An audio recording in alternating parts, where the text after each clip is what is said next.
him. You want to find Allah, go ask him. You want to know the path, go and ask him. He's not dead. You're not coming to kiss a stone. He's just passed away from this life, but his ruh is still there. Go and ask him.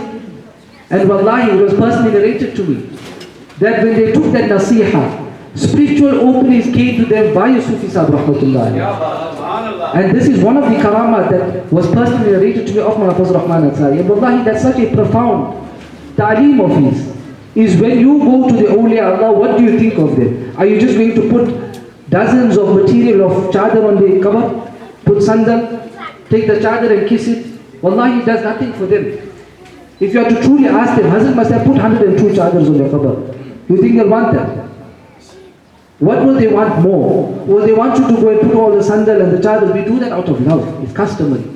It's jaiz. But does it help them? Does it help you on your suluk? No. If you are to truly ask them, they'll tell you, take our teachings. Let me show you the way of how to get to Allah. After that, you can put how much chadar you want. After that, you can put how much of sandal you want. And wallahi, this is where we need to revolutionize this concept of our practices in the Cape. We need to go back to its asal and the essence. Why? It's because we are living in a time where our practices are questionable. If somebody is to come and ask our youngsters, tell me, you went and bought all this fabric from Highlight. Why are you putting it on the cupboard? Why are you cutting any pieces and putting? Can they answer?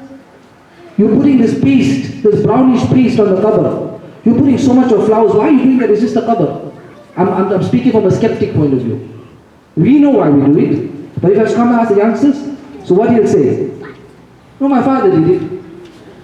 You know, we follow this group and we all come together now and then. We do this gallery. What is gallery? I don't know, gallery, we just do it. It's a customary practice.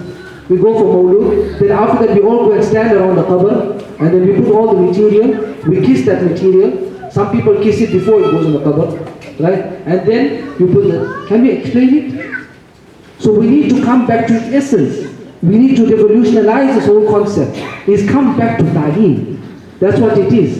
Mawlana Fazl Rahman Ansari, before embarking on the levels of tariqah, he was already grounded in his ilm of sharia. Mawlana Abdul Alim Siddiqui only gave him the khilafah after he completed his full cycle of ilm. And it was passed on to him, and he gave him the full Khalifa-i-Azam as well. He gave him the initiation and the khilafah of the major turuqat of the Qadiriyya, the Chishtiya, the Naqshbandiyya, Suharbandiyya, Shadhiliyya. It was given to him by Mawlana Abdul Alim Siddiqui. So let us not be carried away and taken back and indoctrinate our youngsters with just the customary practices that we see ourselves. Let's bring them back to the concept of learning why we engage on this. Because Mawlana Fazl Rahman Ansari himself says, Tasawwuf is the very essence of your deen. Traversing the path is the very essence of your deen. He wrote an entire article in defense of the purpose of Tasawwuf. And that is obviously the times of the Wahhabis who were trying to do away with this concept or speak against it. So this is my advice for you. Wallahi, if you truly are to go and learn about these people, you will come to realize a very different reality and essence to what they really did and what we currently do.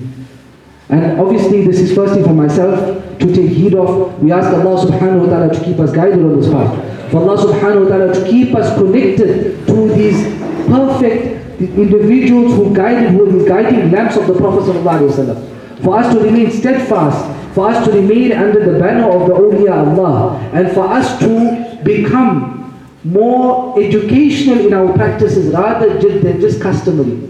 Rather than just doing it because our forefathers did it and this one did it and we don't know why we're doing it, and eventually it will lead to practices that they never do themselves.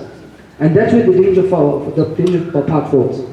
So inshallah, we ask Allah subhanahu wa ta'ala to guide us and keep us on the path, and we ask Allah subhanahu wa ta'ala to grant us to be embodiments of the practices and teachings of these mashayikh. And wallahi, I urge one and all of you, there are great works of Mawlana Fazl Rahman Ansari. The one that he wrote just before he left the dunya, 6 months before he passed away, was the Quranic foundations in Muslim societies. Go and read it. It's a 2-volume book, brilliant. Every contemporary issue you want to know in today's time, you will find it with the philosophical, theological thought of Mawlana Ansari. Amongst those is also his lectures that were documented, Islam to the modern mind. Beautiful book.